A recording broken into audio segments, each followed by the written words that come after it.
there, it's Kevin with GatheringMagic.com here. This week's episode of the Rogues Alley. I did say on Playing on a Budget I was going to try a standard deck with Rally the Ancestors and Sphinx's Tutelage, but the deck really does not work without Jace, and I really did not want to spend $240 on getting a playset of Jace on MTGO. So I'm going to go back to a deck that we built on my Twitch channel, Tuesdays at 7 p.m. Eastern Standard Time. I do some live streaming on Twitch, and we, a lot of the times, have the users submit decks that they want to build around. And a couple weeks ago, we talked about Quest for the Holy Relic in Modern. And so this is the deck list that I came up with. It's untested at the moment, so I don't know how well it will do in the metagame. But it is going to utilize Quest for the Holy Relic, and I'm not sure if we don't have this in opening hand how well it's going to do. But if those of you remember, the card was pretty bonkers back in Zendikar. It was a tier 2 or tier 3 type strategy, but could easily win on turn 3 with Quest for the Holy Relic. And at the time we had Glint Hawk and Kor Skyfisher, and I believe just Memnite. We didn't have Ornithopter. So the whole idea was to get out like a Memnite. So cast a Quest for the Holy Relic, cast a 0-drop, and then on turn number 2, cast a couple of Glint Hawks, and you can recast the Ornithopters. And then you could have the Argentum Armor off the Quest for the Holy Relic, because this says when you have 5 quest counters on the Quest for the Holy Relic, which you get a quest counter by casting a creature spell, you can sacrifice it to go get equipment and then attach it to a creature. So then you can attach the Argentum Armor to like a Glint Hawk, and then swing it with the Glint Hawk, which is an 8/8 flying that destroys a permanent. And at that point, your opponent doesn't have many permanents out. You usually destroy their land and have an 8/8 creature. So that was the gist of the deck. It had some other tricks up its sleeve. A lot of people went like a Vengevine route and played in a green-white strategy with Birds of Paradise and Vengevine and Fauna Shaman. But with this one, we're going to go into blue, because what we do have from blue is cards like Faerie Impostor. Those did not exist at the time of Quest for the Holy Relic. And Quickling, which I think the Quickling is a little bit more interesting because of the Flash. Flash can actually get the Quest for the Holy Relic, and you can flash in the Quickling, put the count on the quest, and then throw the Argentum Armor. Other than this only does resolve on attacks. So you can still either go get a Sword of Fire and Ice or a Sword of War and Peace.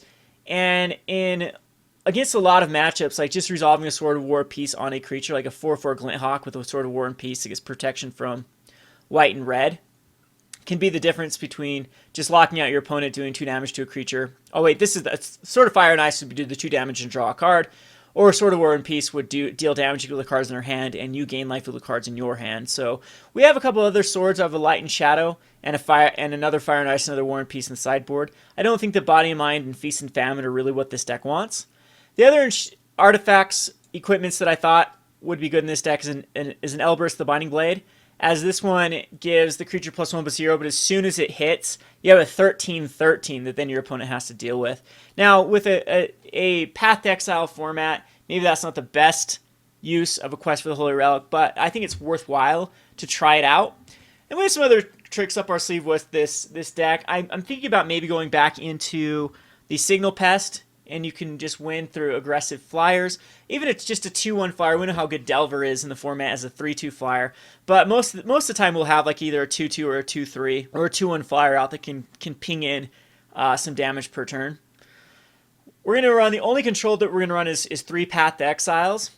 And everything else, let me talk about all these cards. They all bounce. So Glint Hawk bounces an artifact. That's why we're playing heavy on the artifacts. Kor Skyfisher doesn't care what it bounces. It can be a permanent, so it can be a creature, artifact, or even a land. Faerie Impostor must be a creature, so that therefore we like the Memnites and the Ornithopters. And Quickling also must be a creature. Dream Stalker does not care. It's just like Kor Skyfisher. It also survives a Lightning Bolt, which is kind of cool. I thought about going up in the Dream Stalker. There's a combo with Reality Acid, is what the card is, with the Dream Stalker. I also thought about doing the turn a card into an island, draw a card, Spreading Seas, and then being able to bounce with the Kor Skyfisher and Dream Stalker just for more draws. But Reality Acid is 3 mana, but it's a vanishing card, and when Reality Acid leaves the battlefield, enchanted permanent its controller sacrifices it. So you can put it on your opponent's permanents and then bounce it with a Kor Skyfisher or a Dream Stalker. This is kind of a popper strategy that every now and again you'll see this popper strategy with Dream Stalker and Kor Skyfisher with Reality Acid. But it is quite powerful because not only do you make them sacrifice the permanent, but you also get the Reality Acid back. And maybe we will try putting Reality Acids over maybe like Vapor Snags or something. I just thought for the format this might just be... Well, maybe we will try it. We'll put in some Reality Acids in the sideboard, see how well they do, and then up the Dream Stalker count. Maybe I'll do that for a different version. I guess we could try that for more of a playing on a budget version instead of running like the equipments and Quest for the Holy Relics. But I still think you'd want Quest in this deck. But there's some other cool vanishing cards or just that you can exploit for sure with the Dream Stalker combo. Let's see here. I know there's a few of them. So the Aven Riftwatcher, whenever enters or leaves, becomes a 2/3 and gain 2 life, so you can gain 4 life. So against a burn strategy, you can go Aven Riftwatcher and then keep bouncing it with like Glint Hawks and Faerie Impostors. I think that's actually a pretty good strategy. We might actually want like 1 or 2 of these in here as a way to combat burn. And then there's the Reality Acid. I know there's a few other ones that when they leave and enter the battlefield, they do something. I'll just have to search and see which ones those are. A lot of them have to do with if they have no more time counters on them. But the Riftwatcher definitely is a really cool card that I do want to see played in Modern. I think that it's pretty good at 4 life.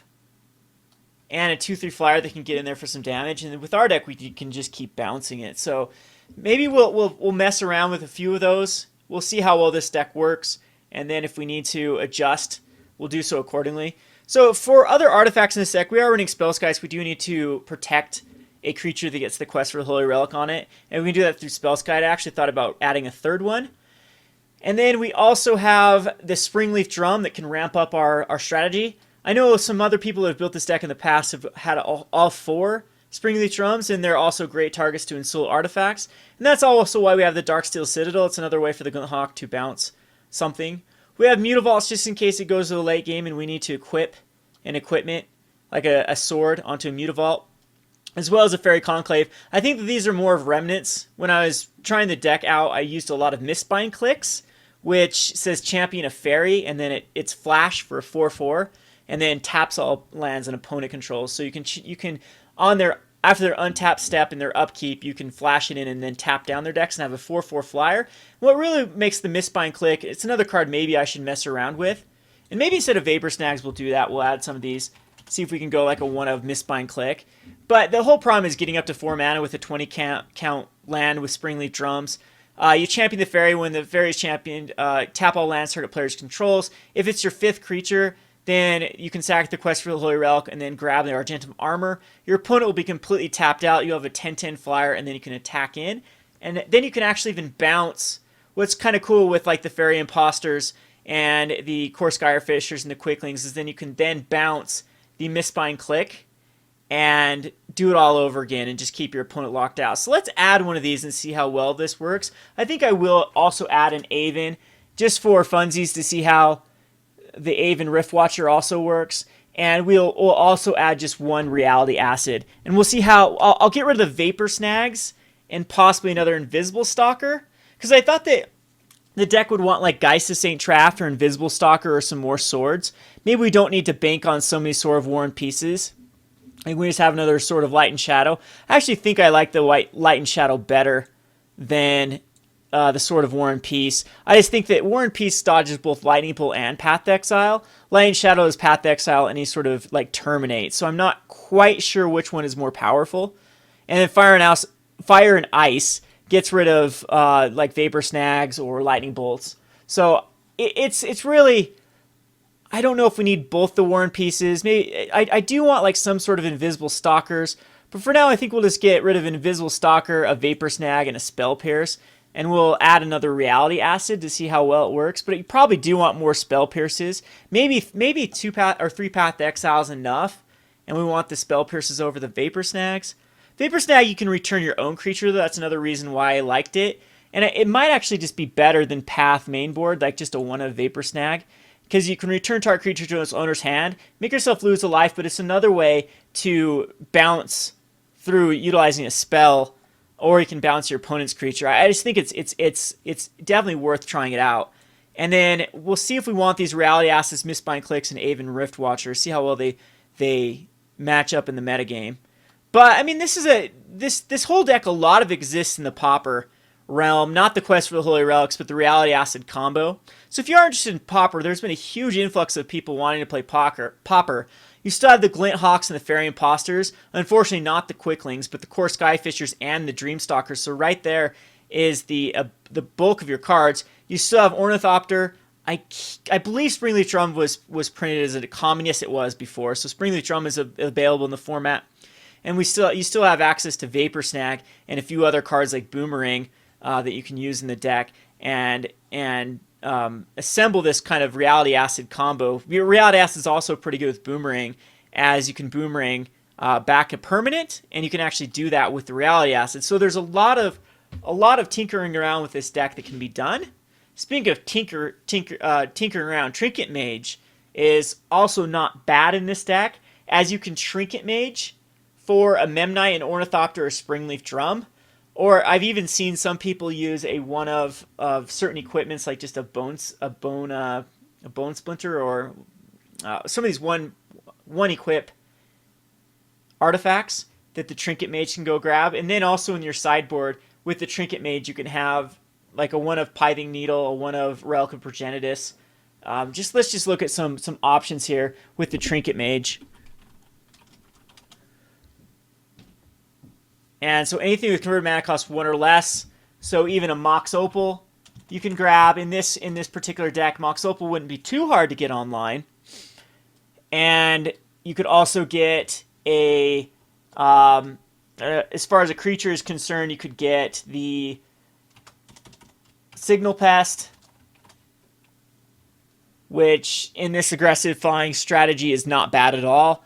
You can also go and get, like I said, the Pithing Needle, and the Relic of Progenitus, which is really good against any sort of graveyard strategy. And you can also go and get, I believe you can get the Battle, I think it's called Battle Effigy. There's one converted mana cost that you can grab. Let me refine this search.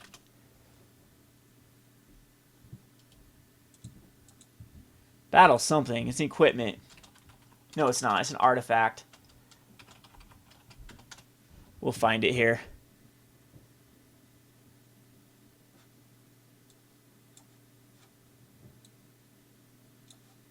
And just a lot of one. There's also just tons of 1-drops that the Trinket Mage can go get. But the really cool thing about that is it can go actually tutor up your Memnite. And some people were going the blue-white strategy just for Trinket Mage for the quest. I'm sure there's some equipments that, like Flare Husk. Yeah, Flare Husk was another one that you could go get equipment-wise and give you a creature. But lots of 1-drops that are available through the Trinket Mage. Let's see.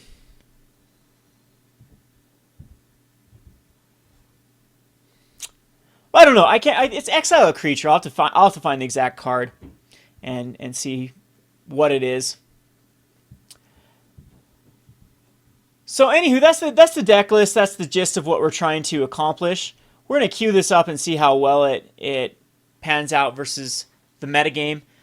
We could be onto something, or this could just be a disaster. We'll have to wait and see. This has been Kevin with GatheringMagic.com. Thanks for watching.